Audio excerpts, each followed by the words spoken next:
আমাদের পক্ষ থেকে আমাদের আমিরে জামাত কিছু কথা বলেছেন, আপনারা শুনেছেন। তিনি একটি সংবাদ সম্মেলন করেছিলেন, তার একটা অভিমত তিনি দিয়েছেন। তিনি যখন ভোটাধিকার প্রয়োগে যান সকালবেলা, তিনি সেখানে একটা অভিমত প্রকাশ করেছেন। আমাদের 11 দলীয় শীর্ষ নেতৃবৃন্দ ঢাকাতে এবং ঢাকার বাইরে যারা নির্বাচনে ভোট দিয়েছেন স্ব কেন্দ্রে, সেখানে প্রত্যেককে একটি অভিমত দিয়েছেন। এই সব বিষয়ের মাধ্যমে এটি স্পষ্ট যে বাংলাদেশ সবসময় সন্ত্রাস এবং নৈরাজ্যের বিরুদ্ধে আমরা ঐক্যবদ্ধ ছিলাম, আমরা ঐক্যবদ্ধ আছি। ইলেকট্রা রেফ্রিজারেটর, খাবার তাজা তো জীবন তাজা। ইলেকট্রা, ফ্রিজের রাজা। এবং এই ধরনের একটি সচেতন জনগোষ্ঠী, দায়িত্বশীল জাতি কখনো হার মানে না।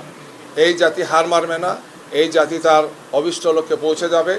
যে সংস্কার এবং যে ধরনের অর্জন আমাদের হয়েছে, আমাদের শহীদদের, আমাদের আহতদের, আমাদের এই যে বিপুল সংখ্যক মানুষের আত্মত্যাগের মাধ্যমে আমরা একটি নূতন বাংলাদেশকে আমরা দেখতে চাই।